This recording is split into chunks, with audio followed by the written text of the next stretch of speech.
Smoke filled the sky above Silvercrest, and Arya Vale ran through the trees with her heart slamming against her ribs. Behind her, the sound of breaking wood and shouting voices grew louder with every second. Her home was gone. Her family was gone. All that was left was the fire and the cold night air, burning her lungs as she pushed her legs faster than she had ever pushed them before. She did not look back. She could not look back. If she looked back, she knew she would see the flames, swallowing the only home she had ever known, and she would lose the last piece of courage keeping her moving forward. A hand grabbed her arm and pulled her behind a fallen tree. It was Elena, her childhood friend, her face pale and streaked with ash. "They are taking everyone to the clearing," Elena whispered, her voice shaking. "Anyone who resists is not allowed to live. Anyone who is strong is taken as a prize. Anyone who is weak might be spared, if they are lucky." Arya's stomach turned. She had heard stories about the Obsidian Pack, about their alpha, Roman, and how he treated the packs he conquered. He did not simply want land, he wanted bloodlines. He wanted control over every strong wolf in the region, and if a bloodline could not serve him, he saw no reason to let it survive.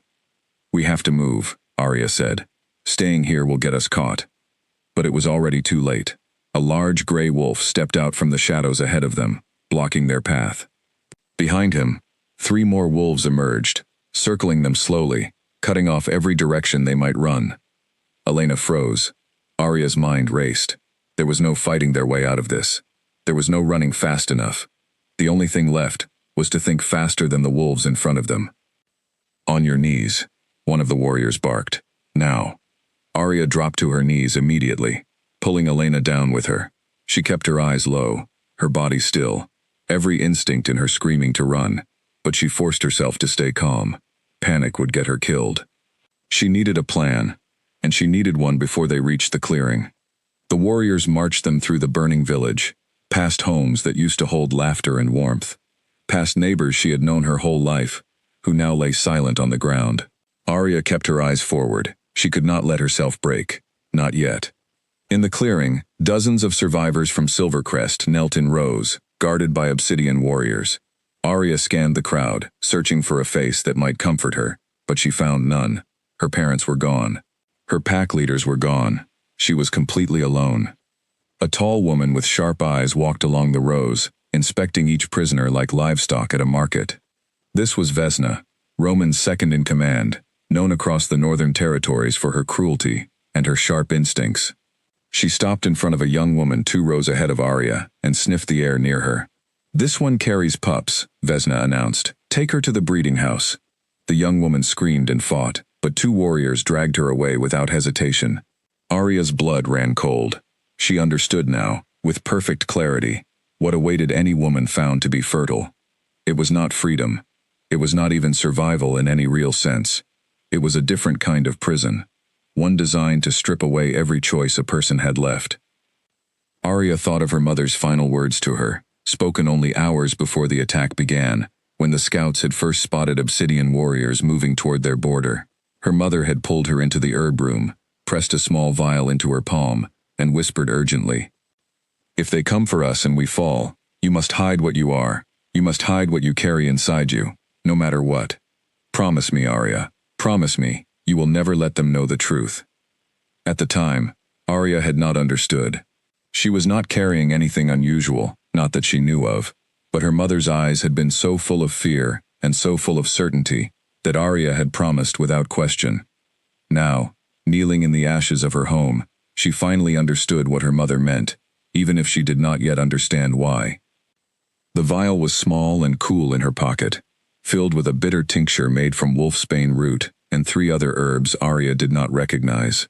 Her mother had used to make similar tinctures for the healers in the village, mixtures that could dull a wolf's senses, hide a scent, or mask signs of pregnancy from anyone trying to detect them. Arya had watched her mother work with these herbs 100 times, but she had never imagined she would need to use one to save her own life. She uncapped the vial slowly, keeping her movements small and hidden beneath the folds of her torn dress, and swallowed the bitter liquid in one motion. It burned going down, and for a moment she thought she might be sick, but she forced herself to stay still, to breathe evenly, to show nothing on her face. Vesna was getting closer. Arya could hear her voice moving down the row, closer and closer, asking each woman the same series of questions. Age, rank, family line, and then, always, the question that mattered most. Are you fertile? Some women lied and said yes, hoping it might earn them better treatment or spare them from being seen as worthless. Arya had already decided her answer would be the opposite. If being fertile meant a life in the breeding house, stripped of freedom and dignity, then she would rather be seen as broken. She would rather be seen as nothing at all. Elena, beside her, was shaking so hard that her knees knocked against the dirt. Arya reached over without looking and gripped her friend's hand once, hard, a silent signal to stay calm. Then Vesna was standing in front of them. She looked down at Elena first, sniffed the air, and moved on without a word. Elena exhaled shakily. Then Vesna's attention shifted to Arya. Name, Vesna demanded. Arya, she said, keeping her voice flat and quiet. Family line. Arya hesitated only a fraction of a second. If she gave her true family name, there was a chance someone would recognize it. Silvercrest's ruling family had a bloodline going back generations, tied to old prophecies about power and protection. If Vesna or Roman connected her to that bloodline, no tincture in the world would save her. Vale, Arya said. It was true, but common enough that it would not immediately raise suspicion. Half the pack shared surnames from intermarriage over the years. It was a risk, but a smaller risk than lying outright about something so easily checked. Vesna leaned down and inhaled deeply near Arya's neck. Arya held perfectly still, her heart pounding so loudly she was certain the woman could hear it. The wolfsbane tincture worked by dulling and confusing scent markers, making a person's true condition harder to detect, but it was not perfect. It bought time. It did not guarantee safety. Vesna's eyes narrowed slightly, and for one terrifying moment, Arya thought she had been caught. Then Vesna straightened and asked the question. Are you fertile? No, Arya said, without a flicker of hesitation. I have never carried a pup. I am not able to. It was, in that moment, technically true. Whatever her mother had feared, whatever secret lay ahead in Arya's future, it had not yet come to pass. She was not lying about the present. She was only lying about what might come later, and she prayed silently that would be enough to satisfy whatever instinct guided Vesna's judgment. Vesna studied her for a long moment, longer than she had studied anyone else in the row. Arya kept her eyes down, her breathing even, her body loose and unthreatening. Finally, Vesna made a small sound of dismissal and moved to the next prisoner. Barren, Vesna said to the warrior recording names beside her. Send her to the servant quarters with the others. Relief flooded through Arya so quickly that her vision blurred for a moment, but she did not let it show. She kept her face still, her posture unchanged, until Vesna had moved several rows away and the danger had passed. Only then did she allow herself a slow, quiet breath. Beside her, Elena squeezed her hand back. You did it, she whispered. You are safe. Arya was not sure safe was the right word for what she felt. She had traded one danger for another. The servant quarters of the Obsidian stronghold were no paradise, and being marked as barren carried its own weight, its own quiet shame, in a culture that placed enormous value on strong bloodlines and future heirs. But it was survival, and in that moment, survival was the only thing that mattered. The Obsidian warriors marched the surviving prisoners for 2 days through rough terrain, first through the burned edges of Silvercrest territory, and then into the dense forest that marked the border of Obsidian land. Arya walked in silence most of the way, her mind replaying the events of the attack over and over, searching for anything she could have done differently, anyone she might have saved. She thought of her mother constantly. The woman had been the pack's most skilled healer, respected by everyone in Silvercrest for her knowledge of herbs and remedies. She had also been quiet about her own family history, deflecting questions about her lineage with practiced ease. Arya had never thought much of it as a child. Now she wondered how much her mother had known, how long she had been preparing for a day like this one. The vial of tincture was empty now, but Arya had memorized the recipe from years of watching her mother work. Wolfsbane root, dried lavender, crushed silver leaf, and a drop of her own blood to bind the mixture to her specific scent signature. It was not a common recipe. It was not something any healer could simply guess. Her mother had learned it from somewhere, or invented it herself, specifically for a moment, exactly like this one. When they finally arrived at the obsidian stronghold, Arya could not help but stare. It was massive, built into the side of a mountain, with high stone walls and towers that seemed to scrape the clouds. This was the seat of power for the largest and most feared pack in the Northern Territories, home to Alpha Roman and, though he rarely visited, subject to the authority of someone even more powerful. The Alpha King, ruler over all the packs in the region, a figure so distant and legendary that Arya had grown up thinking of him more as a story than a real person. She did not know, as she walked through the stronghold gates with her head down and her future uncertain, that within days she would meet that legendary figure face to face. She did not know that her carefully constructed lie, the lie that had saved her life in the clearing, was about to be tested in a way she could never have prepared for. The servant quarters were cramped and cold, tucked into the lower levels of the stronghold where sunlight rarely reached. Arya was assigned a small cot beside Elena's, in a room shared with 6 other women from Silvercrest. A stern older woman named Grace oversaw the servants, assigning daily tasks with brisk efficiency and little patience for questions. "You will work in the kitchens," Grace told Arya on her first morning, barely looking up from her ledger. "Scrubbing, carrying, cleaning. You do not speak unless spoken to. You do not look any warrior in the eye. You do not leave the lower levels without permission. Understand?" "Yes," Arya said quietly. It was a diminished life, smaller and harder than anything she had known before, but it was a life. She scrubbed pots until her hands cracked. She carried water up endless flights of stairs. She learned the rhythms of the stronghold, which corridors to avoid, which warriors were kind and which were cruel, which hours were safest to move through the halls unnoticed. Weeks passed this way, and Arya began to believe, cautiously, that she might actually survive this.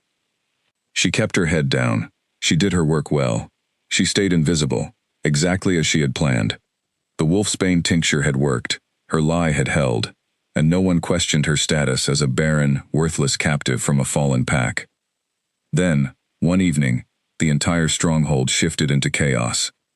Arya was carrying a basket of linens down the main servant corridor when she heard the commotion above, shouting, the sound of many feet moving quickly, doors slamming. Grace appeared at the top of the stairs, her face flushed and urgent.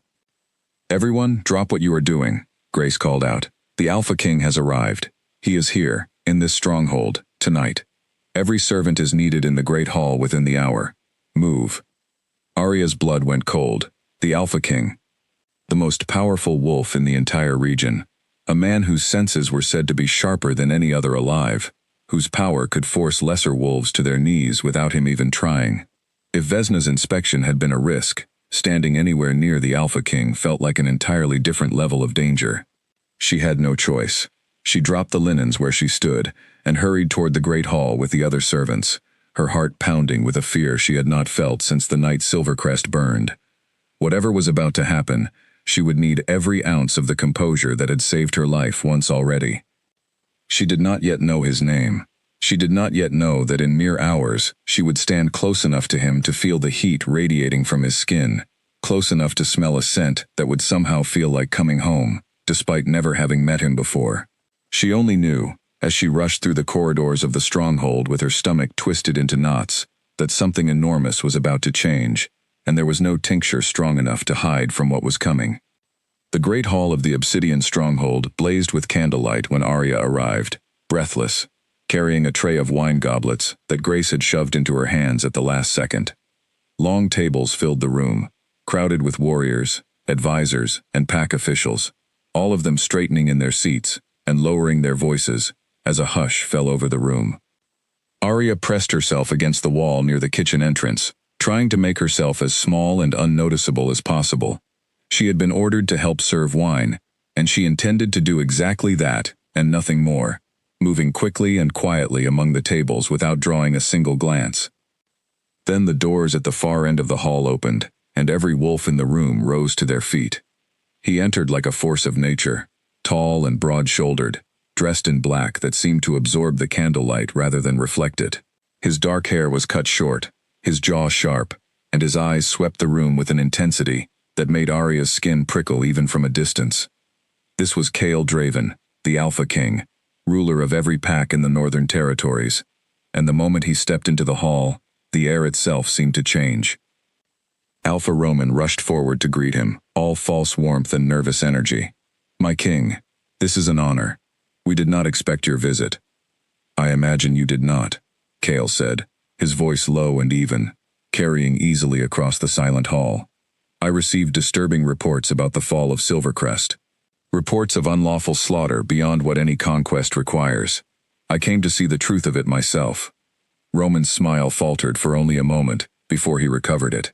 "Of course, my king. Please, sit. Eat. We can discuss everything after you have rested from your journey."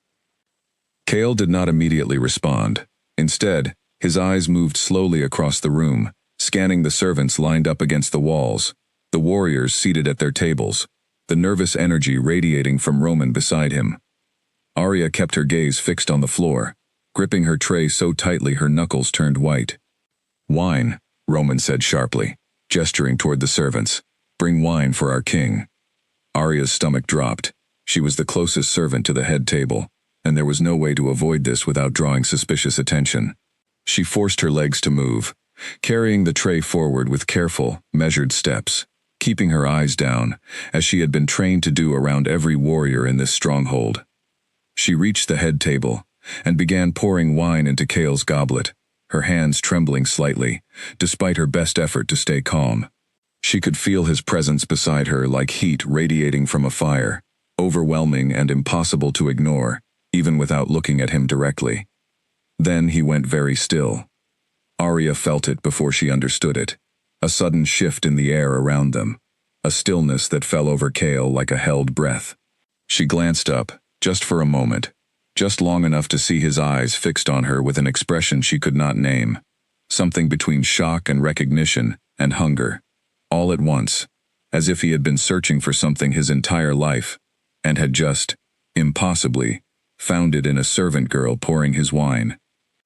Her wolf, dormant and quiet for weeks, under the constant suppression of wolfsbane, suddenly stirred inside her chest, straining toward him, with a pull so strong it nearly buckled her knees. She had heard stories of mate bonds, of the instant, undeniable recognition between two wolves destined for each other, but she had never believed the stories could feel like this. Like gravity, like her entire body recognizing something her mind had not yet caught up to. She stepped back too quickly, nearly spilling the wine, and mumbled an apology, before hurrying away from the table as fast as she dared without running. Behind her she could feel his eyes following her every step, and she did not dare look back to confirm it. She retreated to the kitchen corridor and pressed her back against the cool stone wall, her breath coming in short, panicked gasps. This could not be happening. Of all the wolves in all the territories, the mate bond could not possibly be pulling her toward the single most dangerous, most powerful, most impossible person for her to be near. A mate bond meant visibility. It meant scrutiny. It meant every careful lie she had constructed to survive would come under the sharpest possible examination, because an Alpha King's mate would never be allowed to remain an unremarkable, forgotten servant. Arya. Elena appeared beside her, her face full of concern. "You look like you have seen a ghost. What happened?" "Nothing," Arya said quickly. Too quickly. "I just need air." She did not tell Elena the truth. She barely allowed herself to acknowledge the truth internally, pushing the feeling down and burying it beneath layers of denial. It had to be a mistake, a trick of exhaustion and fear. It could not be what it felt like. But later that night, long after the feast had ended and the servants had returned to their quarters, Arya could not sleep. She lay on her cot, staring at the ceiling, her mind replaying the moment in the great hall over and over, the way his eyes had found hers, the way her wolf had strained toward him, as if pulled by an invisible thread. A soft knock came at the door of the servant quarters, so quiet that the other women in the room did not stir. Arya's heart leapt into her throat. She rose carefully, careful not to wake anyone, and crept to the door, opening it just a crack.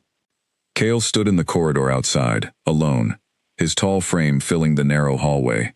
Up close, without the crowd of the great hall around him, his presence was even more overwhelming, and Arya felt the same pull from earlier, intensify tenfold. "I need to speak with you," he said quietly. "Please." Every instinct told her to refuse, to close the door and pretend this was not happening, to protect the fragile safety she had built for herself over the past weeks. But her feet moved before her mind could stop them, stepping out into the corridor and pulling the door closed softly behind her. "I do not understand," she whispered, wrapping her arms around herself. "What do you want from me?" Cale studied her for a long moment, his expression unreadable in the dim torchlight. "You felt it too," he said. It was not a question. "In the hall. When you poured my wine." Arya said nothing, but her silence was answer enough.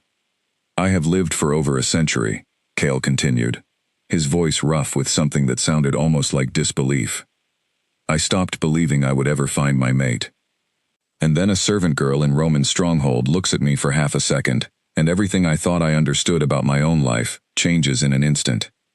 "You are wrong," Arya said, forcing steadiness into her voice, even as her heart pounded wildly. "I am no one, a servant from a fallen pack. Whatever you felt, it was a mistake." "It is not a mistake," Cale said, stepping closer, and Arya found she could not make herself step back. "I know what a mate bond feels like, even without ever experiencing it myself. Every instinct in my body recognizes you. I do not know your full name. I do not know your history. But I know, with absolute certainty, what you are to me." Arya's mind raced through every possible danger this conversation could unleash. If Cale claimed her publicly as his mate, every eye in the Northern Territories would turn toward her, searching for answers about who she was and where she came from. Someone, somewhere, would eventually recognize the truth about her bloodline, about the prophecy tied to Silvercrest's last surviving heir, about the fear that had driven her mother to teach her how to hide from her very own nature. She could not let that happen. Not yet, not until she understood the danger well enough to protect herself from it. "Please," she whispered, and to her horror, her voice cracked with the weight of everything she could not say. "Please, just leave me alone. I cannot be what you think I am. I cannot be anyone's mate. Whatever you felt, you need to forget it." Something flickered across Cale's face, pain perhaps, or confusion, or simply the shock of being refused by the one person his entire being had just recognized as essential. But he did not push further. He studied her for a long moment, his jaw tight, before finally nodding once. "I will not force anything you do not want," he said quietly. "But I do not believe you feel nothing, and I do not intend to simply forget this happened, whatever you might wish." He turned and walked away down the corridor, his footsteps silent despite his size, until he disappeared around a corner, and left Arya standing alone in the darkness, her heart still racing, her wolf still straining uselessly against her ribs, toward the direction he had gone. She returned to her cot and lay awake until dawn, staring at the ceiling, wondering how something that felt so undeniably right could also feel like the single greatest threat to everything she had worked so hard to survive. She did not yet know that walking away from him that night would not be the end of anything.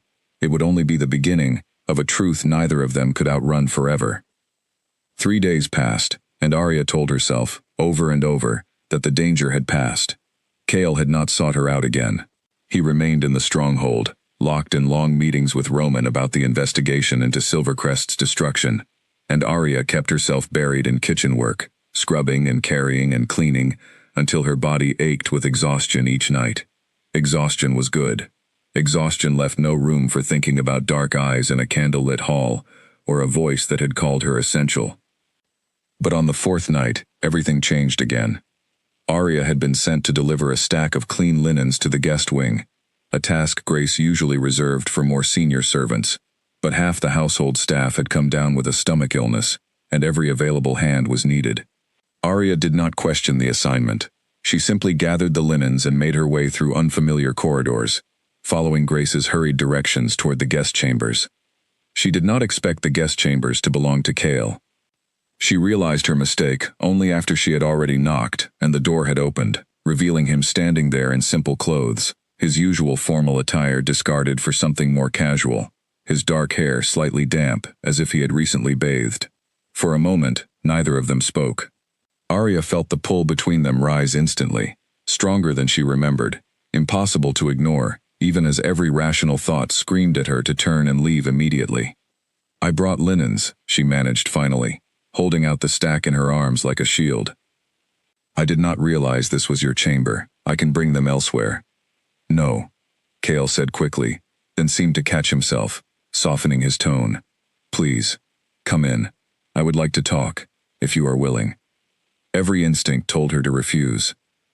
She had refused him once already, and refusing again should have been simple, should have been the obvious choice for anyone trying to protect herself from exposure and danger. But something in his voice, some quiet vulnerability she had not expected from a man of his power, made her hesitate. "I should not," she said softly, but she did not move to leave. "I know," Cale said. "I know all the reasons you should walk away right now. I have spent 3 days trying to convince myself to leave you alone entirely, to respect whatever fear is keeping you from acknowledging what is between us. I have failed completely at convincing myself of anything, except that I cannot stop thinking about you." Arya's heart pounded painfully against her ribs. She should have walked away. Every lesson her mother had ever taught her, every survival instinct she had honed since the night Silvercrest burned, told her to walk away immediately and never look back. Instead, she stepped inside, and he closed the door quietly behind her. They talked for hours that night, sitting across from each other near the fireplace, and Arya found herself sharing pieces of herself she had not intended to share. Careful pieces, edited pieces, but true ones nonetheless. She told him about growing up in a healer's household, about the smell of dried herbs that still clung to her memories of home, about losing everything in a single terrible night. She did not tell him about the prophecy, about her true bloodline, about the tincture that had saved her life. Some truths remained too dangerous to speak aloud, even to a man whose presence made her feel more understood than she had felt in weeks. Cale, in turn, told her about the crushing weight of ruling over dozens of packs, about the loneliness of a position that demanded constant strength and left no room for vulnerability, about a life so long and so filled with duty that he had genuinely given up hope of ever finding someone who saw him as more than a title. "I do not know your last name," he said quietly. At some point deep into the night, the fire burned low and casting soft shadows across the room. "I do not know your history, beyond what little you have shared. And yet I feel as though I know you more completely than anyone I have met in a century of living. That frightens me," Arya admitted, the words slipping out before she could stop them. "Everything about this frightens me." "Why?" Cale asked, his voice gentle, searching.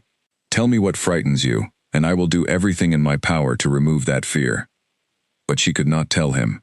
She could not explain the prophecy, the danger, the reason a mate bond with him would place a target on her back larger than any she had faced even in the burning ruins of her home.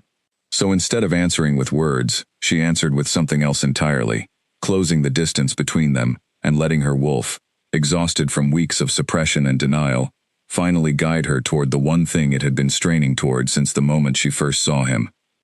What followed was not something Arya had planned or prepared for, and in the days that came after, she would tell herself countless times that it had been a mistake, an aberration, a single moment of weakness in an otherwise carefully controlled existence. But in the moment itself, wrapped in warmth and understanding, and a connection deeper than anything she had ever known, it felt like the only true thing in her entire fractured world. She woke before dawn, the first gray light barely touching the windows, and lay still for a long moment, listening to Cale's steady breathing beside her. The panic arrived slowly at first, then all at once, crashing over her like the cold river water she had once crossed fleeing her burning home. What had she done? A mate bond was one thing, something that could perhaps be denied, avoided, kept at a careful distance if both parties agreed to walk away from it. But this, what had happened between them, changed everything. If she carried his mark now, if their bond had deepened in ways that could not be undone, there would be no more hiding, no more pretending to be an unremarkable servant girl from a fallen pack. Every eye in the Northern Territories would eventually turn toward her, and eyes meant questions, and questions meant the truth would eventually surface, no matter how carefully she tried to bury it. She slipped out of the bed as quietly as possible, gathering her discarded clothes in the dim light, her hands shaking as she dressed. Behind her, she heard Cale stir.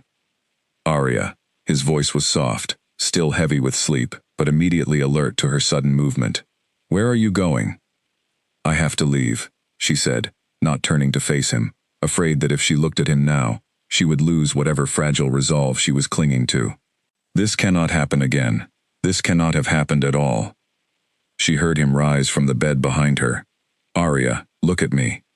She turned, finally, and found him standing there with an expression of confusion and hurt that made her chest ache with guilt. "What is happening right now? Talk to me." "There is nothing to talk about," she said, forcing her voice into something cold and distant, a tone she despised using, but knew was necessary. "This was a mistake. I told you before. Whatever pull you feel toward me, it needs to end. I am not capable of being your mate. I am not capable of giving you anything you actually need." "That is not true," Kale said, stepping toward her. "I felt everything last night. I felt exactly what a true mate bond feels like. You cannot simply erase that with a few cold words." "You do not understand," Arya said, and to her horror, tears began pricking at the corners of her eyes. She forced them back, refusing to let them fall. "I am barren, Kale. I cannot bear children. I cannot give you heirs. I cannot give you a future. I cannot give you anything a king needs from his mate. Whatever happened between us last night does not change that fundamental fact. You need to forget me.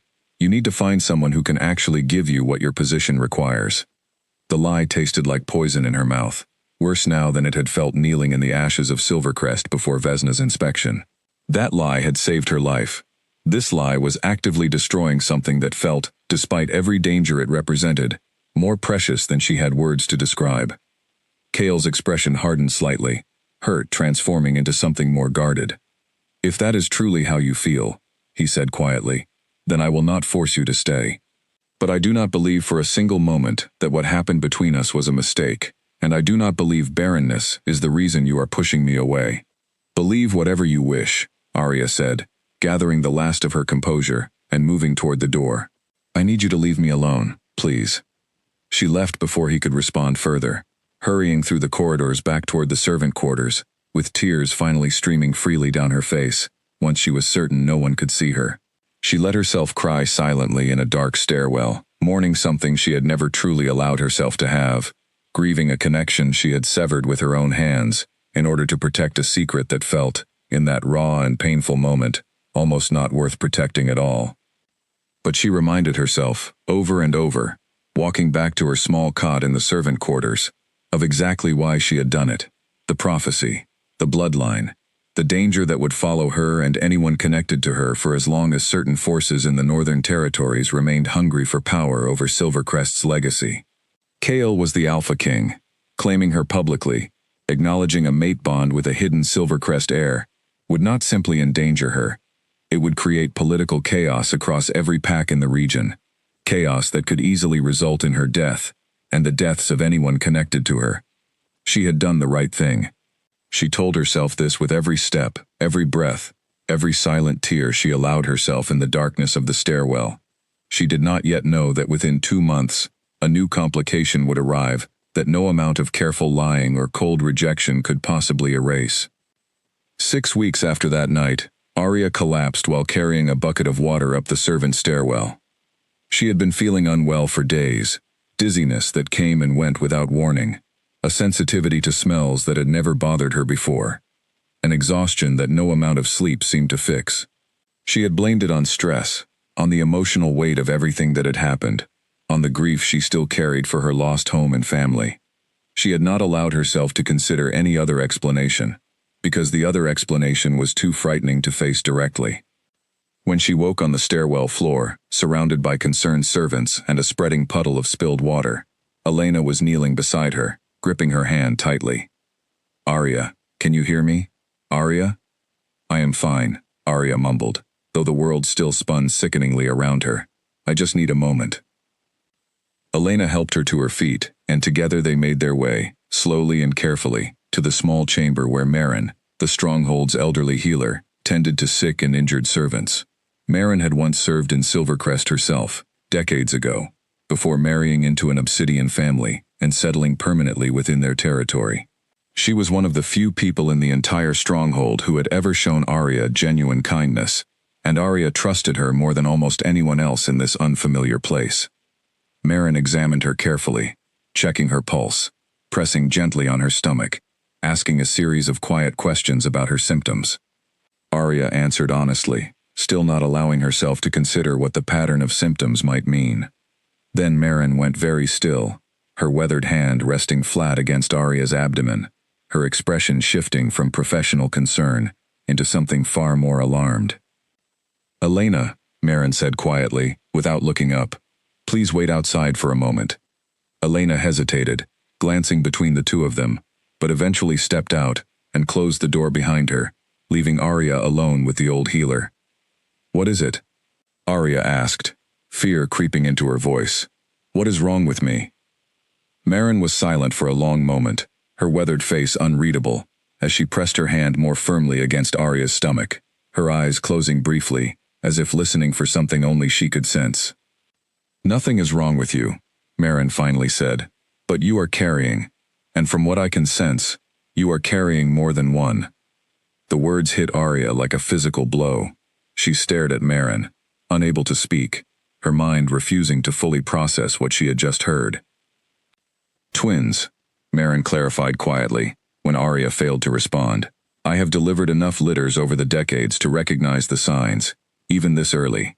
2 distinct heartbeats, faint but unmistakable once you know what to listen for. Child, who is the father?" Arya's throat closed completely. She could not force a single word out, though her mind raced through the implications at a dizzying speed. Twins. Chaol's twins. An Alpha King's heirs, growing inside a woman the entire stronghold believed to be Barren.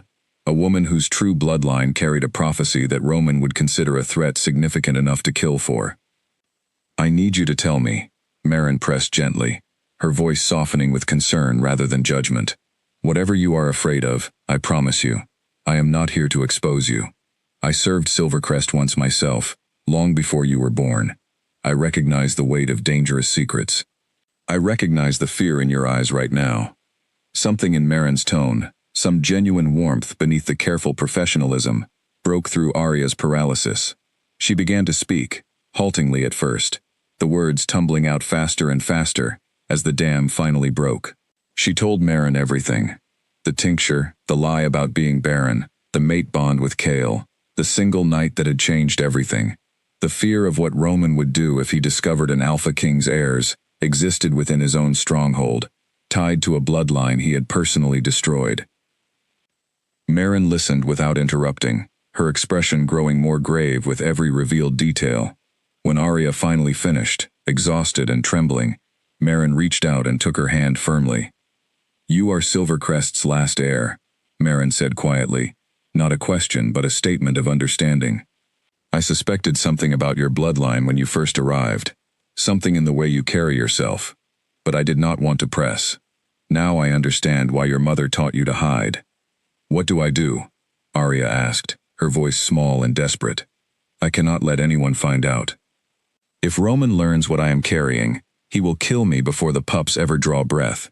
If Chaol learns the truth, he might claim me publicly, and that would be just as dangerous, because it would announce to every enemy in the region exactly where Silvercrest's heirs can be found." Barren considered this carefully, her healer's mind already working through the practical challenges ahead. "There are ways to mask a pregnancy for a time," she said slowly. "Stronger doses of the same tincture your mother taught you, combined with certain other herbs I know of, can suppress the scent signature of a pregnancy for several months, though not indefinitely. Eventually, as the pups grow stronger and their own presence becomes harder to hide, no tincture in the world will be enough." "How long do I have?" Arya asked. "Perhaps 4 months, if we are careful and fortunate," Barren said. "Less, if anyone becomes suspicious enough to test you directly, rather than relying on casual observation. You will need to plan for what happens after that window closes, Arya. You cannot remain hidden in this stronghold forever." Arya nodded slowly, her mind already beginning to work through the terrifying scope of the challenge ahead of her. 4 months to plan an escape, to find somewhere safe to give birth, and raise 2 children who carried the blood of both a destroyed royal bloodline and the most powerful alpha in the Northern Territories. 4 months to figure out a life for herself and her unborn twins that did not end in death or captivity. "Will you help me?" Arya asked quietly. "I do not know who else I can trust with this." Barren squeezed her hand gently. "I served Silvercrest once, and I failed to protect it when it mattered most. I will not fail its last heir now. Yes, child, I will help you, in whatever way I am able." Over the following weeks, Barren taught Arya how to prepare the stronger tincture, how to adjust her diet and movements to minimize the natural changes that would eventually become impossible to hide, how to recognize the early signs of anyone growing suspicious enough to investigate further. Arya continued her kitchen work exactly as before, careful to show no change in her routine, her behavior, or her demeanor, even as her body began the slow, undeniable process of change beneath layers of careful concealment. She thought of Kale often during this period, more often than she wanted to admit. She had not seen him since the morning she walked away from his chamber, and she told herself this was for the best, that distance was safer for everyone involved. But some nights, lying awake on her narrow cot with one hand resting unconsciously against her still flat stomach, she wondered what he would say if he knew. She wondered if he would be angry at her lies, or overjoyed at the existence of heirs he had never expected, or simply devastated by the impossible complications her secret would create for both of them.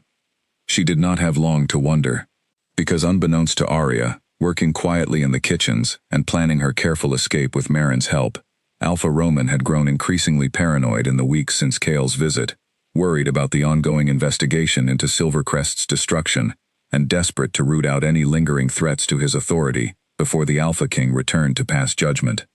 And that paranoia was about to set in motion a chain of events that would tear apart every careful plan Arya had constructed to protect herself and the children growing inside her. The announcement came without warning, delivered by Vesna herself, in the Great Hall on a cold morning, 3 months after Arya first learned she was carrying twins. Every servant and warrior in the stronghold had been summoned, packed shoulder to shoulder in the massive room, while Vesna stood at the front, her sharp eyes sweeping the crowd with obvious satisfaction. By order of Alpha Roman, a full census of every servant and warrior within these walls will be conducted over the coming days, Vesna announced, her voice carrying easily across the silent hall. Every individual will undergo a thorough scent examination by our most skilled trackers. This is not a punishment. This is a necessary precaution to ensure no hidden threats remain within our territory, particularly any lingering bloodlines from the fallen Silvercrest pack that might pose a future danger. Arya's blood turned to ice, standing near the back of the crowd. She glanced sideways at Elena, whose face had gone equally pale, and then found Merrin's eyes across the room, the old healer's expression carefully neutral but tight, with the same fear Arya felt clawing at her chest. A thorough scent examination by trained trackers was an entirely different threat than Vesna's casual inspection in the clearing outside Silvercrest months ago. Trained trackers, working methodically and without the chaos of a battlefield distraction, would have far more opportunity to detect the subtle inconsistencies that even a strong tincture could not fully erase, especially now that Arya was well into her pregnancy, and the natural changes in her body were becoming harder to mask with each passing week. Examinations will begin in 3 days, starting with the kitchen and household staff, Vesna continued. Anyone found to be carrying hidden Silvercrest bloodlines, or found to have lied about their fertility status during initial processing, will face immediate consequences befitting such deception. The crowd began murmuring nervously, and Vesna raised a hand for silence before dismissing everyone back to their duties. Arya did not move for several long moments, frozen in place as the reality of the timeline crashed over her. 3 days. She had 3 days before trained trackers would examine her closely enough to potentially discover everything she had worked so desperately to hide. Barren found her later that evening in a quiet corner of the kitchen storage room, her expression grim. "We need to talk," Barren said quietly, glancing around to ensure they were alone. "The tincture we have been using will not survive close examination by trained trackers, especially not this late in your pregnancy. Your scent signature has changed too much. A skilled tracker, working within arm's reach, specifically searching for pregnancy markers, will likely see through our concealment within moments." "Then what do we do?" Arya whispered, panic tightening around her throat. "I cannot let them examine me. If they discover the truth, everything is lost." Barren was quiet for a moment, clearly weighing options she had already been considering. "There is one path," she finally said. "A rogue courier passes through the forest, bordering the northern edge of Obsidian territory every 7 days, carrying goods between smaller settlements that operate outside the major pack territories. He owes a debt to Silvercrest from before its fall. a debt I know of because I helped arrange it myself decades ago. If we can reach him before the examinations begin, he may be willing to help us escape this territory entirely." "Escape to where?" Arya asked. "I have nowhere to go. No pack would take in a pregnant Silvercrest heir carrying an Alpha King's twins without immediately becoming a target themselves." "There are places beyond the reach of the major pack territories," Barren said. "Small independent settlements in the far mountains. Communities that exist outside the political games of the larger packs entirely. It would not be an easy life, but it would be a hidden one, and hidden is what you need right now above all else." Arya considered this carefully, her mind racing through every possible outcome. Fleeing into hostile, unfamiliar territory while pregnant carried enormous risks of its own. Risks of exposure, of injury, of simply failing to survive the journey at all. But staying and facing a trained tracker's examination guaranteed exposure, and exposure meant certain death for herself and her unborn children. "We do not have a real choice, do we?" Arya said quietly. "No," Barren admitted. "I am afraid we do not." They spent the following 2 days in careful, quiet preparation, gathering what supplies they could, without drawing attention, memorizing the safest route toward the northern forest border, timing their planned departure for the deepest hours of the night when the stronghold's patrols were at their thinnest. Elena, upon learning the truth of Arya's situation from Barren, insisted on helping as well, using her position among the kitchen staff to quietly divert small amounts of food and supplies without raising suspicion. "I wish I could come with you," Elena said tearfully on their final night together, helping Arya pack a small bag of essential items beneath the floorboard of her cot. "But I would only slow you down, and someone needs to remain behind who can report if anything goes wrong." "You have already done more than I could ever ask," Arya said, embracing her friend tightly. "Thank you, for everything, since the night we lost everything else." The night of their planned escape arrived cold and clear, a thin sliver of moon, offering just enough light to navigate by, without illuminating them too clearly to any watching eyes. Arya and Barren slipped out of the servant quarters separately, meeting at a predetermined spot near the stronghold's eastern wall, where a section of stone had crumbled enough to create a narrow gap large enough for a person to squeeze through. They moved through the forest as quickly as Arya's pregnant body allowed, Barren guiding them by memory along a route she had traveled decades earlier, back when she herself had fled toward safety after Silvercrest's earlier conflicts with neighboring packs. Arya's heart pounded with every snapped twig, every rustle of wind through the trees, every shadow that seemed, for one heart-stopping moment, to move like a hidden warrior waiting to intercept them. They reached the river that marked the unofficial border of Obsidian territory just before dawn, exhausted and cold, but filled with the first genuine hope Arya had felt in months. The rogue courier's meeting point lay just beyond the river, in a small clearing, where Barren said he would be waiting with supplies and a cart to carry them further from danger. They never made it across. A patrol of Obsidian warriors emerged from the tree line on the opposite bank, just as Arya and Barren waded into the shallow edge of the river, their silhouettes catching the first gray light of dawn. Arya froze, her heart plummeting, as the warrior's leader raised a hand and called out across the water. "Halt. Identify yourselves immediately." There was no possibility of outrunning trained warriors while pregnant, and already exhausted from a night of travel. Arya felt despair crash over her so completely that for a moment she could not force her body to move at all, could not think past the certainty that everything she had worked to protect was about to be discovered and destroyed. Barren gripped her arm, pulling her back from the water's edge. "Run," she whispered urgently, "toward the trees. I will delay them as long as I can."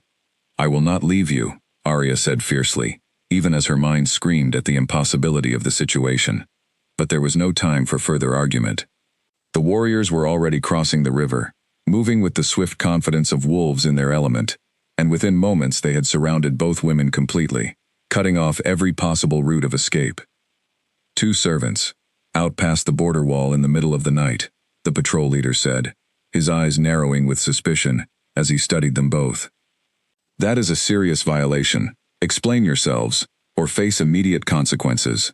Barren stepped forward, her voice remarkably steady despite the circumstances.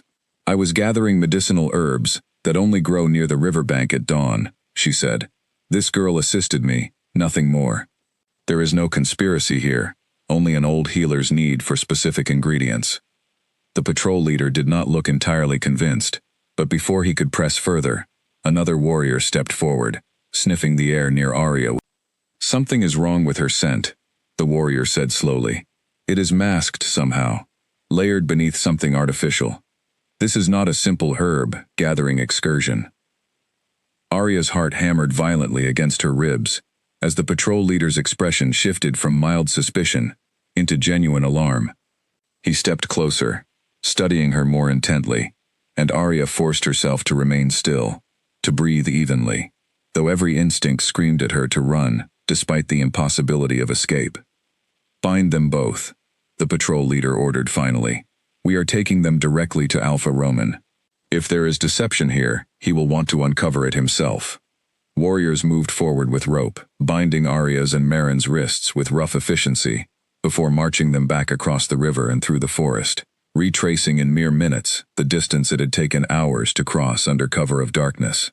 Arya's mind raced desperately through every possible outcome, every possible lie she might construct to salvage the situation, but nothing seemed sufficient against the certainty of a direct confrontation with Roman himself.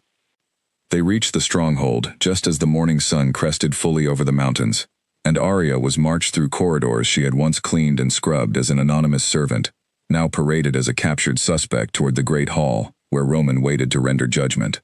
She caught a glimpse of Elena's horrified face among a cluster of servants watching the procession, but there was nothing either of them could do in that moment, except exchange a single desperate look before Arya was pushed through the great hall's heavy doors. Roman sat upon his raised seat at the front of the hall, his expression cold and calculating as the patrol leader explained the circumstances of their capture. Vesna stood beside him, her sharp eyes already fixed on Arya with renewed suspicion, clearly recalling the earlier inspection in Silvercrest's clearing and the Barren status she had personally assigned. "Bring her closer," Roman commanded, and warriors shoved Arya forward until she stood directly before his raised seat, her wrists still bound, her heart pounding, with a fear more absolute than anything she had felt since the night her home burned to the ground. Roman rose from his seat and descended the short steps toward her, circling her slowly, the way a predator circles wounded prey, his nose working carefully as he drew closer. Arya kept her eyes forward, her breathing as steady as she could manage, though every second felt like an eternity stretched unbearably thin. "There is something familiar about you," Roman said slowly, stopping directly in front of her, close enough that Arya could see the calculating intelligence behind his cold eyes. "Something in your bearing, in the shape of your face. Remove the wolfsbane masking, whatever you have used to hide your true scent. I want to know exactly what I am looking at." Arya's blood turned to ice. There was no tincture strong enough to survive a direct order for exposure. No lie sufficient to explain away whatever truth Roman was about to uncover. She had run out of time, run out of options, run out of every careful strategy she had used to survive for months within these very walls. And then, just as Roman raised a hand toward her, preparing to force the confrontation that would unravel everything, the great hall's heavy doors burst open with a sound like thunder, and every wolf in the room dropped instantly to their knees beneath the sudden, overwhelming weight of an alpha's power flooding the space. Arya remained standing, confused for one disorienting moment about why she alone had not been forced downward, before she turned toward the doorway and saw him standing there. Chaol had returned. The great hall fell utterly silent, except for the sound of Chaol's measured footsteps as he crossed the stone floor, his royal guard filing in behind him and spreading along the walls with quiet, disciplined precision. Roman rose slowly from where he had knelt, forced downward by the sheer weight of Chaol's presence, his expression carefully arranged into something resembling composed respect, though Arya could see the tension tightening his jaw. "My king," Roman said, his voice carefully measured. "This is an unexpected return. I trust your journey was uneventful. I received word that a serious violation occurred at your border this morning," Chaol said, his eyes sweeping the room before landing, almost involuntarily, on Arya, still standing with her wrists bound near the center of the hall. Something shifted in his expression, a flicker of recognition and confusion that he quickly masked beneath a neutral mask of authority. "I decided the matter warranted my personal attention, given the ongoing investigation into this stronghold's conduct." Arya's heart lurched painfully at the sight of him. Months had passed since she last stood in his presence. Months of carefully constructed distance and denial, and yet the pull between them remained exactly as overwhelming as she remembered, perhaps even stronger now, intensified by whatever bond had deepened between them during their single night together. She saw him notice her fully, saw his eyes widen almost imperceptibly with recognition, and she prayed desperately that he would not draw attention to whatever he was feeling in this dangerous moment. "A minor matter, my king," Roman said quickly, gesturing dismissively toward Arya and Barren. "Two servants caught outside the border wall without authorization. We were simply determining the nature of their intentions." "Explain," Chaol said, his tone leaving no room for evasion. Roman hesitated only briefly before continuing. "This one," he said, gesturing toward Arya, "was captured attempting to flee our territory, alongside an accomplice. My tracker detected an artificial masking on her scent, suggesting she has been hiding something significant since her initial processing months ago." Chaol's gaze sharpened, moving from Roman toward Arya with an intensity that made her stomach twist with fear, and something else entirely, something warmer and more complicated that she had no room to feel in this moment of mortal danger. "What is your name?" Chaol said, addressing Arya directly for the first time since entering the hall, though his tone carried the formal distance of an Alpha King addressing an unknown prisoner rather than the intimate warmth she remembered from their private conversations months earlier. "Arya," she said quietly, forcing her voice to remain steady despite the violent pounding of her heart. "Arya Vale, my king." Something flickered across his face at the sound of her voice, and Arya saw him inhale slowly, deliberately, as though drawing in her scent with deliberate purpose rather than casual observation. She held herself perfectly still, praying that whatever masking remained on her scent would be enough to prevent him from detecting the full truth in front of Roman and the assembled hall. "Remove her masking," Roman said, stepping forward with renewed confidence, now that the Alpha King's attention seemed focused on confirming rather than dismissing his suspicions. "I want to know exactly what this servant has been hiding since the day my patrol brought her into this stronghold." Arya felt the blood drain from her face. She glanced desperately toward Barren, who stood equally bound and equally helpless a few feet away, her expression tight with the same dawning horror Arya felt clawing at her chest. There was nowhere to run, no lie sophisticated enough to survive a direct order from both an Alpha and an Alpha King, simultaneously demanding the truth. "I do not have anything hidden," Arya said, her voice trembling despite her best effort to maintain composure. "I am simply a servant, exactly as I was assigned upon my capture. There is no mystery here, worth the king's valuable time." "Then you will not object to a thorough examination confirming that," Roman said smoothly, gesturing toward the tracker who had originally detected the masking during her capture at the river. "Proceed." The tracker stepped forward, and Arya's entire body tensed with dread as he approached, preparing to do exactly what she had feared since the moment Vesna first announced the stronghold's census. But before he could reach her, Chaol raised a single hand, halting the tracker's approach instantly. "I will conduct this examination myself," Chaol said, his voice carrying an authority that brooked no argument, though something in his tone suggested this was not merely about asserting his rank over Roman's household affairs. "As the ruling authority over this entire territory, I have both the right and the responsibility to personally verify any threat significant enough to warrant this level of concern." Roman's expression flickered with something like frustration, quickly suppressed beneath a mask of deferential agreement. "Of course, my king. Whatever you deem appropriate." Chaol stepped closer to Arya, and she felt her breath catch painfully in her throat as he closed the distance between them, his presence overwhelming at this proximity, exactly as it had been the night they spent together months earlier.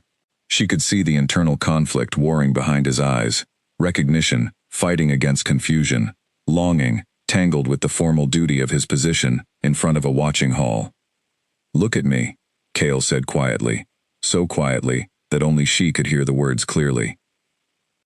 She raised her eyes to meet his, and for one suspended moment, the entire hall seemed to fall away entirely, leaving only the two of them locked in a silent conversation that words could never adequately capture. She saw him searching her face, searching for answers to questions he could not ask aloud in this dangerous public setting, and she saw the exact moment understanding began to dawn behind his eyes. He inhaled slowly, deliberately, drawing in her scent with focused concentration that made every nerve in Arya's body scream with warning.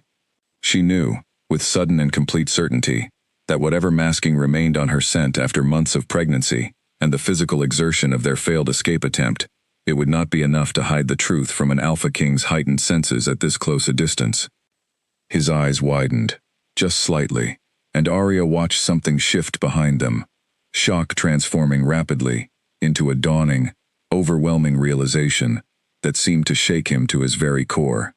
His gaze dropped, almost involuntarily, toward her midsection, and Arya felt her entire world narrow down to this single, terrifying moment of exposure she had spent months desperately trying to prevent. "You are carrying," Chaol said, his voice barely above a whisper, though the acoustics of the silent hall carried the words clearly to everyone present. "You are carrying my pups." The words landed in the great hall like a physical blow, and Arya felt every eye in the room snap toward her, with a mixture of shock, disbelief, and, from Roman's direction, something far more calculating and dangerous. She had no lie left sufficient to counter what Chaol had just announced with such absolute certainty, no tincture powerful enough to erase a truth he had detected through her scent alone, with a precision no ordinary tracker could match. "My king," Roman said slowly, his voice carrying an undertone of triumph he could not fully mask. "If this servant is carrying your heirs, then she cannot possibly be the simple servant she claimed to be during initial processing. She was marked as Barren months ago, during the fall of Silvercrest. This suggests deliberate deception that may extend far beyond a simple lie about fertility." Chaol's attention snapped toward Roman, his expression hardening rapidly from shocked wonder into something far more dangerous. "Explain what you mean," he said, his voice dropping into a register that made several nearby warriors flinch involuntarily. "Silvercrest," Roman said, his eyes narrowing as he studied Arya with renewed, calculating intensity. "A pact destroyed months ago for harboring dangerous bloodlines tied to old prophecies about power over these territories. If this woman lied about her fertility to survive the fall of her pack, it stands to reason she may have lied about other things as well. Her true lineage, for instance." The implications hung heavy in the silent hall, and Arya felt the full weight of exposure crashing over her at once, every carefully guarded secret unraveling simultaneously in front of the two most powerful men in the Northern Territories. She had run out of lies, run out of tinctures, run out of every strategy that had kept her alive and hidden for months within these dangerous walls. There was nothing left to do now except face the truth, whatever consequences it might bring, standing exposed and vulnerable in front of an Alpha King who had just discovered he was about to become a father, and an Alpha who had just discovered the prophesied threat he thought he destroyed months ago had been hiding within his own stronghold the entire time. Chaol turned back toward her, his expression a complicated storm of emotions that Arya could not fully parse in the chaos of the moment, wonder and hurt and protective fury, all warring for dominance behind his dark eyes. "Is this true?" he said quietly, though the question carried weight enough to shake the foundations of everything Arya had built to survive since the night her home burned to the ground. "Are you Silvercrest's hidden heir?" Arya looked into his eyes, feeling every careful lie she had told finally reach its breaking point, and understood, with absolute clarity, that the moment of truth she had feared and delayed for months had finally, unavoidably arrived. Arya took a long, unsteady breath, feeling the weight of every eye in the great hall pressing down upon her like physical stones. There was no path forward that did not involve the truth now, not with Chaol's senses having already confirmed the pregnancy, and Roman's sharp mind already connecting the pieces together with dangerous accuracy. "Yes," she said finally, her voice trembling, but clear enough to carry through the silent hall. "I am the last surviving heir of Silvercrest's ruling bloodline. My mother taught me to hide it before our home was destroyed, because she knew what would happen if the truth ever became known while our pack remained vulnerable." A murmur rippled through the assembled warriors and household officials, quickly silenced as Roman raised a hand for quiet, his expression now openly triumphant, despite his attempt to maintain a composed exterior. "There it is," he said, turning toward Chaol, with something almost like satisfaction. The prophecy speaks of Silvercrest's bloodline, reclaiming lost power over these territories. If this woman carries your heirs, my king, then those children represent exactly the kind of threat the prophecy warned about. A merging of royal power with a bloodline destined to challenge existing authority. You destroyed an entire pack over an old prophecy, Kale said, turning toward Roman with cold fury, building visibly behind his controlled exterior. You slaughtered innocent people, forced others into servitude, all because of fear over words written generations ago that may mean nothing at all. I acted to protect the stability of these territories, Roman said, though his voice carried a defensive edge that suggested even he understood the weakness of his justification. And it appears my caution was warranted, given that we now stand here discussing an heir who somehow survived my purge, and has now conceived children directly tied to the very prophecy I sought to eliminate. She survived because your warriors failed to properly identify her, and because she was clever enough to protect herself using methods available to her, Kale said, his voice growing sharper with every word. That failure belongs to you and your warriors, Roman, not to a woman who did what was necessary to stay alive after you destroyed everything she had ever known. Arya watched this exchange with a strange, distant sense of unreality, as though she were observing the confrontation from somewhere outside her own body, rather than standing at its very center. Everything she had feared for months was happening exactly as she had dreaded, her identity exposed, her pregnancy revealed, powerful men arguing over her fate, and the fate of her unborn children, as though she herself had no voice in the matter at all. What do you intend to do with her? Roman asked, his tone carefully neutral now, though Arya could sense the calculation still working behind his eyes. If those children truly represent a fulfillment of the old prophecy, their existence could destabilize every pack alliance currently maintaining peace across these territories. Many alphas who benefited from Silvercrest's fall will not welcome the re-emergence of its bloodline, regardless of your personal claim over the mother. What I intend to do, Kale said, his voice carrying an absolute finality that silenced every remaining murmur in the hall, is claim Arya Vale as my mate, publicly and permanently, and take her, and my unborn heirs, away from this stronghold immediately.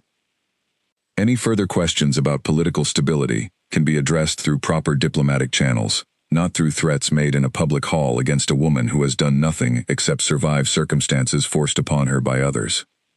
He turned toward the guards still gripping the rope binding Arya's wrists. Release her, now. The guards hesitated, glancing toward Roman for confirmation, and Kale's expression darkened dangerously. I did not offer a suggestion, he said, his voice dropping into a register that carried the full weight of his authority. I gave an order. Release her immediately, or face consequences for defying your king's direct command within his own territory. The guards moved quickly then, cutting the ropes from Arya's wrists with hurried, nervous efficiency.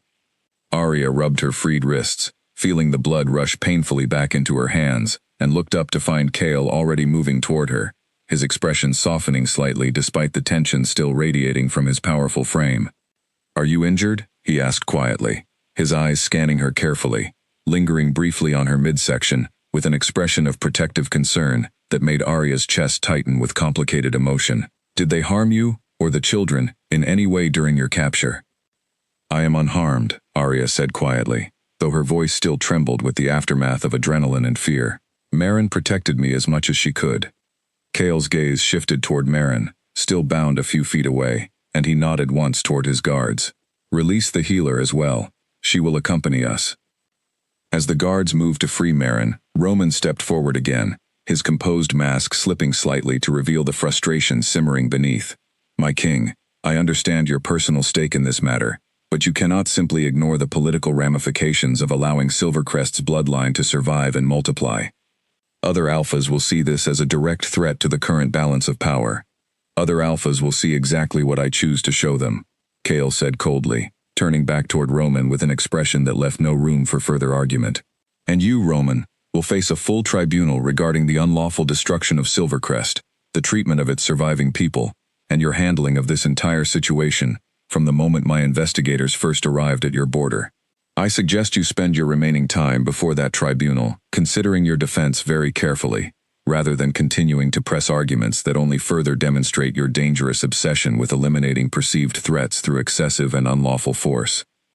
Roman's jaw tightened visibly, but he said nothing further, apparently recognizing that continued argument would only worsen his already precarious position. Cale turned away from him dismissively and gestured toward his royal guard. "Prepare transportation immediately," he commanded. "We depart for my territory within the hour. I will not leave my mate and unborn heirs within reach of anyone who has already demonstrated a willingness to see them as threats requiring elimination." The following hour passed in a blur for Arya, who found herself swept along by the efficient machinery of Cale's royal guard as they prepared for immediate departure.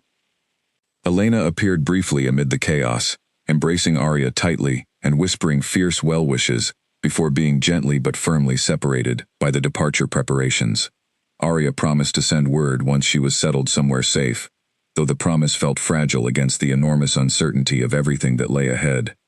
Barren rode alongside Arya in the carriage Cale provided, the old healer's expression a complicated mixture of relief and lingering worry, as the stronghold finally disappeared behind them, replaced by the dense forest that marked the beginning of the long journey toward Cale's territory.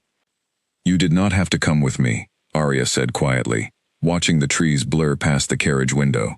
"You have done more than enough already." "I made a promise to protect Silvercrest's last heir," Barren said simply. "I do not intend to abandon that promise now, when the danger has only grown more complicated rather than less."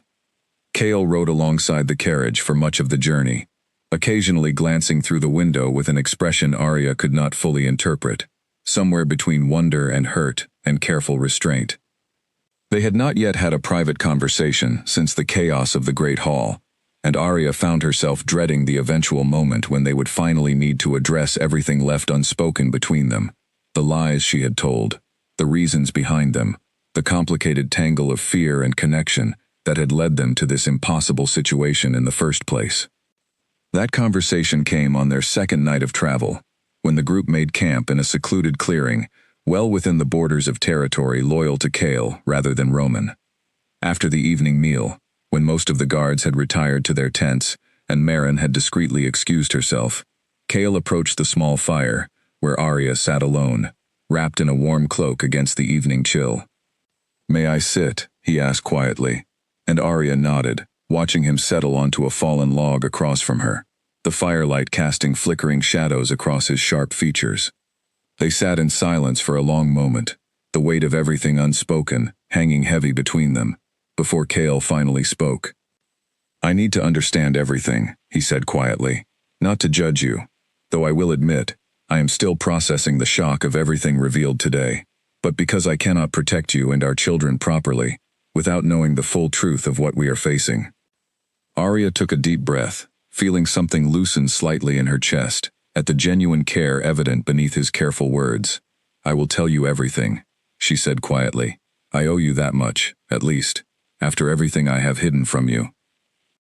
And so, sitting beside a small fire in a forest clearing, with the weight of an old prophecy and a destroyed homeland hanging between them, Arya finally told Cale the complete truth of everything she had endured and everything she had hidden since the night Silvercrest burned to the ground. She began with her mother, describing the herb room where the final warning had been given, the small vial pressed into her palm, the promise extracted in a moment of desperate urgency. She described the fear in her mother's eyes, a fear Arya had not understood at the time, but now recognized as the weight of protecting a bloodline that carried both promise and danger in equal measure. She told him about the prophecy itself, as much as she understood of it from fragments overheard throughout her childhood, whispered stories about Silvercrest's line eventually rising to reclaim influence and power across the northern territories, though the exact mechanism and timing of that rising had never been entirely clear even to those who studied such old prophecies most closely. "My mother never told me the full details," Arya admitted. "I think she wanted to protect me from the weight of it, the same way she protected our entire pack, by keeping our true lineage quiet for generations. We lived as ordinary healers, ordinary pack members, hiding in plain sight for so long that I barely understood what I truly was, until the night everything was destroyed." Cale listened without interrupting, his expression grave but attentive. occasionally asking gentle questions that helped Arya organize scattered memories into a more coherent narrative. She told him about the clearing outside her burning home, about Vesna's inspection, about the desperate lie that had marked her as Barren and, in doing so, saved her life. "That is why you pushed me away," Cale said slowly, understanding dawning across his features as the pieces finally clicked into place. "Not because you did not feel the bond between us, but because acknowledging it would have exposed everything you were trying so desperately to protect." "Yes," Arya said quietly. "I told myself, over and over, that walking away was the right choice, the only choice that could keep everyone safe. But it never stopped feeling wrong, even when I was certain it was necessary. And when you discovered you were carrying," Cale said, his voice softening further, "you could not tell me, because doing so would have meant revealing everything else as well." "I did not know how to tell you," Arya admitted, tears finally beginning to slip down her cheeks, despite her effort to remain composed. "I did not know if you would see me as your mate, or as a dangerous complication, threatening the stability of your entire kingdom. I did not know if claiming me publicly would protect our children, or simply paint an even larger target on their backs. I was so afraid of making the wrong choice that I kept making choices in silence, alone, without ever giving you the chance to help carry that weight alongside me." Cale was silent for a long moment, staring into the fire with an expression Arya could not fully read. When he finally spoke, his voice carried a rawness that surprised her.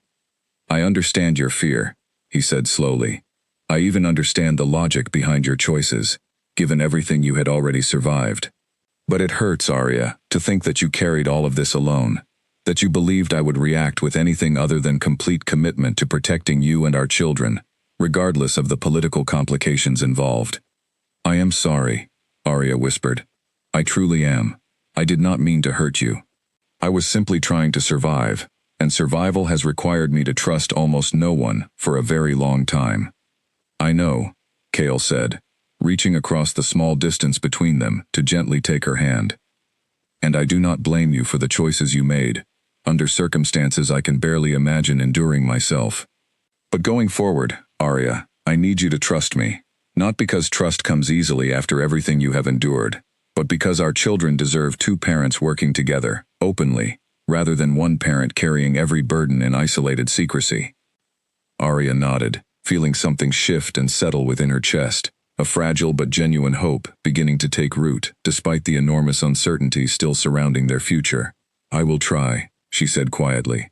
"I promise you, I will try." They talked long into the night after that, slowly rebuilding the fragile trust that had been damaged by months of secrets and lies, sharing fears about the future, hopes for their unborn children, careful plans for how to navigate the political complications that Roman had accurately identified as a serious ongoing threat. Cale explained that other alphas across the northern territories, particularly those who had benefited from Silvercrest's fall through redistributed land and resources, would likely view the survival of its bloodline with suspicion and fear, regardless of Cale's personal claim over Arya as his mate. "We will need to move carefully," Cale said. "I intend to announce our bond and the pregnancy formally, but I will frame it in terms that emphasize unity and stability, rather than the old prophecy's language of reclamation and power. I do not want to give anyone an excuse to view our children as an immediate threat requiring preemptive action." "Will that be enough?" Arya asked, though she suspected she already knew the answer. "Perhaps not," Cale admitted honestly. "There are always alphas hungry for excuses to challenge existing authority, particularly ones who feel threatened by potential shifts in power. But we will face those challenges together, with the full weight of my kingdom's resources behind us, rather than you facing them alone, as you have been forced to do since the night your home was destroyed." The following weeks passed in a slowly improving rhythm as they traveled toward Cale's primary stronghold, a massive fortress built into the highest peaks of the northern mountains, far more heavily fortified and impressive than even Roman's territory had been. Arya settled gradually into her new surroundings, watching her pregnancy progress under Merrin's careful supervision, no longer needing to hide or suppress the natural changes in her body that had once required such desperate concealment. Cale proved, over these weeks, to be exactly the partner he had promised to become, attentive to her needs, genuinely curious about her thoughts and opinions on matters ranging from the mundane to the deeply political, patient with the lingering trust issues that still occasionally surfaced from months of forced secrecy and isolation. Arya found herself, gradually and cautiously, allowing herself to hope for a future that had once seemed entirely impossible, a future where she might actually raise her children in safety and even happiness, surrounded by people who genuinely cared for her well-being, rather than viewing her merely as a threat to be managed or eliminated. But the peace, however genuine, remained fragile. Reports continued to arrive from across the northern territories, whispers of alphas gathering in secret meetings, concerned about the implications of Silvercrest's surviving bloodline merging with Kael's already substantial royal power. Roman, awaiting his tribunal in a heavily guarded holding chamber within his own stronghold, had reportedly begun sending covert messages to sympathetic allies, framing the unborn twins not merely as complicated political heirs, but as an active, growing threat that demanded immediate and decisive action before their birth could solidify their claim to power.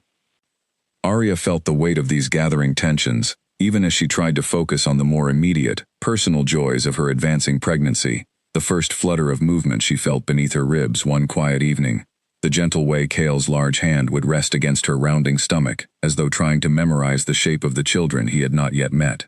These small, precious moments felt increasingly precious against the backdrop of gathering political storm clouds, moments she treasured precisely because she understood, on some deep instinctive level, that they might not last as long as she desperately wanted them to.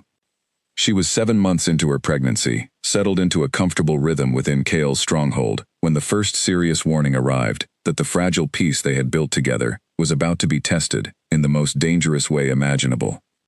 The warning arrived at midday, carried by an exhausted scout who had ridden through the night to reach the stronghold before whatever threat he had witnessed could arrive first. Arya was resting in the garden courtyard, enjoying a rare moment of sunshine, when Kael appeared, with an expression grave enough to immediately set her heart racing with alarm. "Roman has escaped his holding chamber," Kael said, without preamble, kneeling beside her chair and taking her hands firmly in his own. "He has rallied support from several alphas who feared the implications of your bloodline's survival. They are marching toward this stronghold as we speak, and our scouts estimate they will arrive within 2 days." Arya felt fear crash through her, sharp and immediate, though it was tempered by a strange, steady resolve that had grown within her over the months since fleeing Silvercrest. She had run from danger once, hidden from threats using lies and tinctures and careful concealment. She was done running. "What is our plan?" she asked, meeting his eyes with steady determination despite the fear still coursing through her. "This stronghold is heavily fortified, more defensible than anywhere else in my territory," Kael said. "I am recalling every loyal warrior within reach, and I have already sent word to allied alphas, who owe me support, though many will not arrive in time to help with the initial confrontation. We will need to hold these walls ourselves until reinforcements arrive." Over the following 2 days, the stronghold transformed into a hive of urgent preparation, warriors sharpening weapons and reinforcing gates, supplies being stockpiled within the inner keep, defensive positions established along every vulnerable approach to the fortress walls. Arya, despite her advanced pregnancy, insisted on helping wherever she could, organizing supplies, tending to the wounded before any battle had even begun, refusing to simply hide away while others fought to protect her and her unborn children. "You should be resting," Barren chided gently, finding Arya helping organize medical supplies in the healing chambers on the evening before the expected confrontation. "The stress of this situation is not good for you or the twins, especially this close to your due date." "I cannot simply sit and wait," Arya said, though she allowed Barren to guide her toward a chair, her back aching more than usual from hours spent on her feet. "Not while everyone around me risks everything to protect what I could not protect myself." Barren studied her for a long moment, her healer's instincts clearly picking up on something in Arya's posture and expression that concerned her beyond simple stress. "How long have you been having pains in your lower back?" she asked carefully. Arya paused, considering the question seriously for the first time. "Since this morning, I think. But it comes and goes, nothing sharp or alarming." Barren's expression grew more focused, her hands moving to check Arya's stomach with practiced efficiency. "Your body may be preparing for labor," she said slowly. "It is early, though not dangerously so for twins, who often arrive before their due date. This could simply be false signals, but I want you resting completely from this point forward, regardless of what conflict arrives at these walls tomorrow. The attack came at dawn the following morning, exactly as the scouts had predicted, a coalition of warriors from several allied packs, surging toward the stronghold's outer walls, under Roman's direct command. Arya heard the initial commotion from within the inner keep, the distant sounds of clashing forces, shouted commands, the general chaos of a stronghold under siege, and felt her heart clench with fear for Kael, and every warrior fighting to hold the walls against Roman's determined assault. Her own battle began not long after, when a sharp, unmistakable pain gripped her lower abdomen, with an intensity that left no room for doubt about what was happening. "Merrin," she called out, gripping the edge of her bed, as another contraction rolled through her body. "Merrin, I think it is time." Merrin arrived within moments, her expression immediately shifting into focused calm, despite the chaos of battle still audible beyond the keep's thick walls. "I am here. We will manage this together, regardless of whatever is happening outside these walls." The labor progressed slowly at first, each contraction building gradually in intensity, while the sounds of battle continued unabated beyond the stronghold's defenses. Arya tried to focus on Merrin's steady guidance, on the rhythm of her own breathing, on anything except the terrifying uncertainty of Kael's safety amid the ongoing conflict. But fear kept intruding, despite her best efforts, sharp and cold beneath the physical intensity of labor. Hours passed this way, the battle raging outside while Arya's own private battle unfolded within the relative safety of the inner keep, until a runner burst into the chamber with alarming news that shattered whatever fragile calm Merrin had managed to establish. "The outer defenses have fallen," the runner gasped, clearly having sprinted the entire distance from the outer walls. "Roman has broken through the second gate. He is moving directly toward the inner keep." Merrin's expression tightened with alarm, but she did not stop her careful monitoring of Arya's progress. "How much time do we have?" she asked the runner sharply. "Minutes, perhaps," the runner said. "The king is fighting to slow their advance, but Roman has brought significant numbers, more than we anticipated." Arya felt a fresh wave of fear crash through her, made worse by another powerful contraction gripping her body at the exact moment the danger seemed most acute. "The children," she gasped, gripping Merrin's hand tightly. "I cannot protect them if Roman reaches this chamber before they are born." "You will not need to protect them alone," Merrin said firmly, though Arya could see genuine worry beneath the healer's composed exterior. "But right now, the safest thing for both you and the twins is to continue exactly what we are doing. Panic will not help anyone. Focus on your breathing, and trust that Kael will do everything in his power to reach us before any danger does." The next several minutes passed in a blur of pain and fear, and desperate concentration, Arya pushing through the most intense stage of labor, while the sounds of approaching conflict grew steadily louder, beyond the chamber's walls.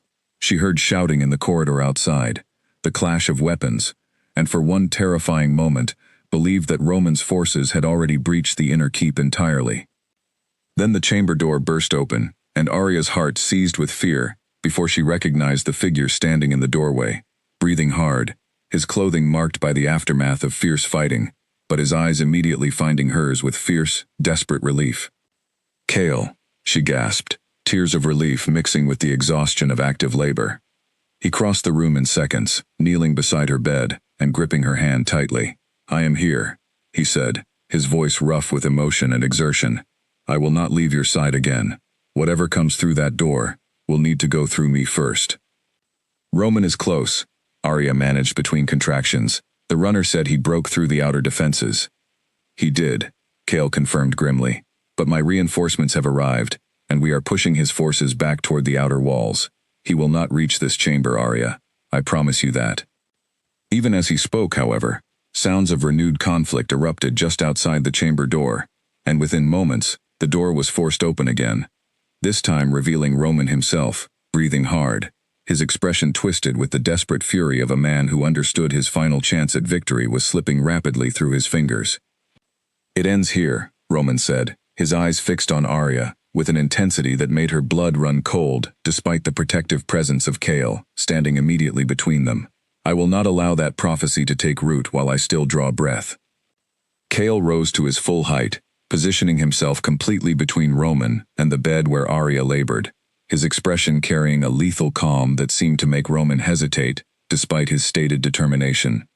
You have already lost, Roman, Kale said quietly. Your allies are retreating, your forces are scattered. The only question remaining is whether you choose to stand down now, or force a confrontation you cannot possibly win. Roman's eyes darted between Kale and Arya, calculation warring visibly with desperation across his features. For a long, tense moment, nobody moved, the entire chamber suspended in dangerous stillness, while Arya gripped Merrin's hand tightly through another powerful contraction, her body demanding attention even as the confrontation between the two alphas hung in precarious balance. Then Roman lunged forward, driven by desperation, past the point of rational calculation, and Kale met the challenge with the swift, decisive authority of a king who had spent over a century mastering exactly this kind of confrontation. The struggle was brief, intense, and decisively one-sided, ending with Roman subdued and restrained on the chamber floor within moments, his ambitions finally and completely brought to an end. "Take him to the holding cells," Kale commanded the guards who rushed into the chamber moments later, his voice carrying absolute authority despite his obvious exhaustion from the extended battle. "He will face proper judgment for everything he has done, through legitimate channels rather than through further violence within these walls." As the guards dragged Roman away, his protests fading down the corridor, Kale turned back immediately toward Arya, his expression shifting instantly from battle-hardened authority into gentle, focused concern. "How are you?" he asked, kneeling beside the bed once more and taking her hand. "Determined to finish what I started," Arya managed, through gritted teeth, as another powerful contraction gripped her body. "Your children seem eager to arrive, regardless of whatever chaos surrounds their birth." Barren, who had continued her careful monitoring throughout the entire dramatic confrontation, nodded with focused urgency. "It is time," she said firmly. "Arya, on the next contraction, I need you to push." What followed was the most intense and exhausting effort of Arya's entire life, made bearable only by Kale's steady presence beside her, his hand gripped tightly in hers, his voice offering constant encouragement through every difficult moment. The battle outside gradually faded into distant echoes as the true focus of the chamber narrowed entirely down to the effort of bringing two new lives safely into the world. The first cry came what felt like hours later, though Barren assured her afterward it had been less than 30 minutes. A strong, healthy wail that filled the chamber with a sound more beautiful than anything Arya had ever heard. Barren placed the newborn, a boy, gently against Arya's chest, and Arya felt tears streaming freely down her face as she looked upon her son for the very first time. "One more," Barren said gently. "You are doing wonderfully, Arya. Just a little more." The second cry followed shortly after, another strong, healthy wail announcing the safe arrival of a daughter, and Barren placed her gently alongside her brother against Arya's exhausted but overjoyed chest. Kale stared down at his newborn children with an expression of such complete, overwhelming wonder that Arya felt her heart swell with a happiness so profound it nearly overshadowed the exhaustion and lingering fear of everything they had just survived together. "They are perfect," Kale whispered, reaching out with careful, reverent hands to touch each of his children gently. "Absolutely perfect." Outside the chamber walls, the sounds of battle had finally faded entirely into silence, replaced by the distant sounds of celebration as word spread rapidly through the stronghold that Roman's forces had been decisively defeated, and that the Alpha King's heirs had been safely born, despite the chaos surrounding their arrival. The long, dangerous journey that had begun the night Silvercrest burned to the ground had finally, against every terrible odds, reached a moment of genuine triumph and peace. But even amid the overwhelming joy of that moment, Arya understood that the story was not yet fully finished. There remained the matter of Roman's judgment, the ongoing political complications with other wary alphas across the northern territories, and the enormous responsibility of raising two children who carried the weight of both a destroyed kingdom's legacy and an entirely new future yet to be written.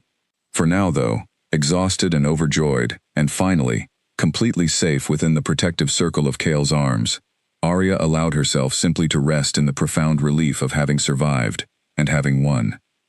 3 weeks passed before Roman's formal tribunal took place, held in the great hall of Kale's own stronghold, before an assembly of alphas gathered from across the northern territories.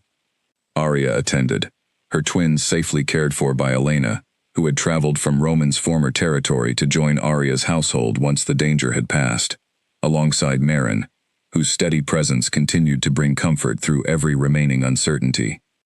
The tribunal proceedings were lengthy and detailed, examining not only Roman's unlawful destruction of Silvercrest, but also his subsequent attempt to seize power through an unlawful assault on Chaol's own stronghold.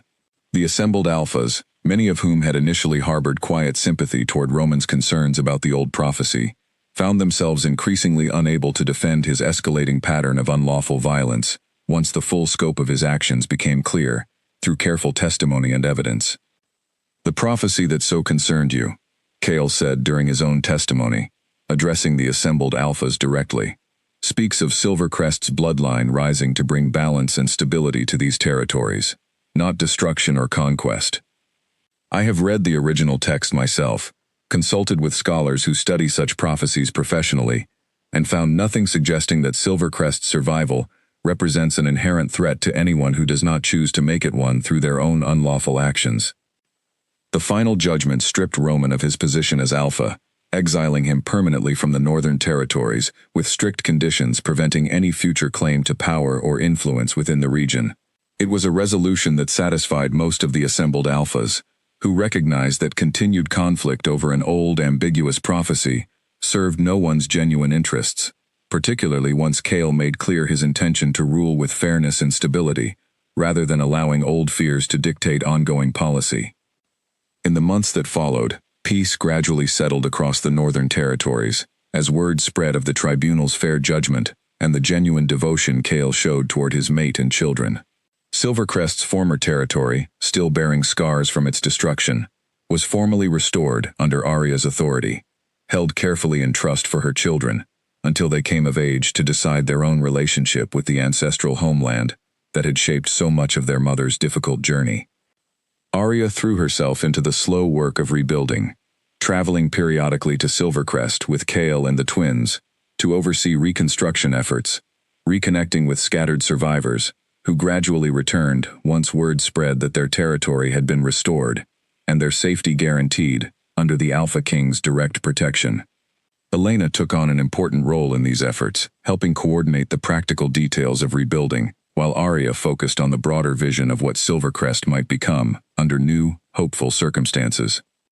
The twins grew quickly in those early months, their personalities already beginning to emerge in small, delightful ways that filled Arya's days with a joy she had once believed impossible to reclaim after losing everything in Silvercrest's destruction.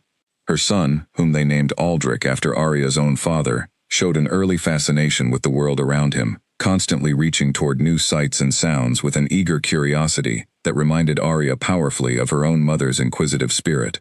Her daughter, whom they named Rosalind after Chaol's own mother, displayed a calmer, more observant temperament, often content simply to watch the world unfold around her with quiet, thoughtful attention. On a clear morning nearly a year after the twins' dramatic birth, Arya stood on a rebuilt balcony, overlooking the restored heart of Silvercrest, watching her children play together in a garden that had been carefully replanted with the same herbs her mother had once tended so lovingly. Chaol joined her there, wrapping his arms around her from behind and resting his chin gently atop her head, as they both watched their children explore the world with unrestrained joy. "Do you ever think about how differently everything might have unfolded?" Chaol asked quietly. "If you had never told that first lie in the clearing outside your burning home?"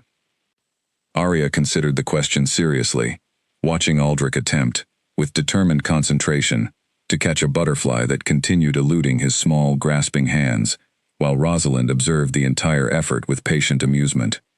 "I think about it sometimes," she admitted. "If I had told the truth that day, I would likely have died before ever meeting you, before ever knowing this kind of happiness was even possible for me. And yet the lie caused so much pain as well," Chaol said softly. "Months of separation, of fear, of carrying an enormous burden alone when you did not need to. Every difficult choice I made was an attempt to survive an impossible situation," Arya said, turning within his arms to look up at him directly. "I do not regret the lie that saved my life, even though I regret some of the pain it caused along the way. But I have learned, through everything we have endured together, that survival does not have to mean facing every danger alone. I trust you now, completely, in ways I never believed possible when I first arrived at Roman's stronghold as a frightened, grieving captive. Kale leaned down and kissed her gently, a quiet, tender moment amid the ordinary beauty of watching their children play in a garden that had once been reduced to ash and now bloomed again, with vibrant, hopeful life. "I love you," he said softly, "and I am endlessly grateful that whatever forces guide fate in this world brought us together, despite every obstacle standing in the way." "I love you too," Arya replied, resting her head against his chest as they continued watching their children together. "And I am grateful, every single day, that the lie which once felt like my only path to survival eventually led me to a truth far more precious than I ever could have imagined possible." Below them in the garden, Aldrich finally caught his elusive butterfly, holding it carefully in his small cupped hands, before releasing it back into the morning air, with a delighted laugh that carried clearly up to the balcony, where his parents watched with matching expressions of profound, quiet joy. Rosalind clapped her small hands in approval, and the twins continued their play beneath the watchful eyes of the parents who had fought so hard, against such impossible odds, to give them exactly this kind of safe, ordinary, precious childhood. The old prophecy that had once caused so much fear and destruction across the northern territories had finally found its true meaning, not in conquest or power, but in the simple, powerful truth of a family, rebuilt from the ashes of tragedy, into something stronger and more resilient than anyone could have predicted. Silvercrest rose again, not through force or fear, but through love, patience, and the quiet courage of a woman who had once claimed to be barren simply to survive one more day, never imagining that survival would eventually lead her to everything she had once believed impossible to have. And as the morning sun rose higher over the rebuilt territory, casting warm golden light across a garden filled with laughter and new beginnings, Arya finally allowed herself to fully embrace the peace she had fought so desperately hard to secure, grateful beyond words for every difficult step of the journey that had brought her, against every terrible odd, home.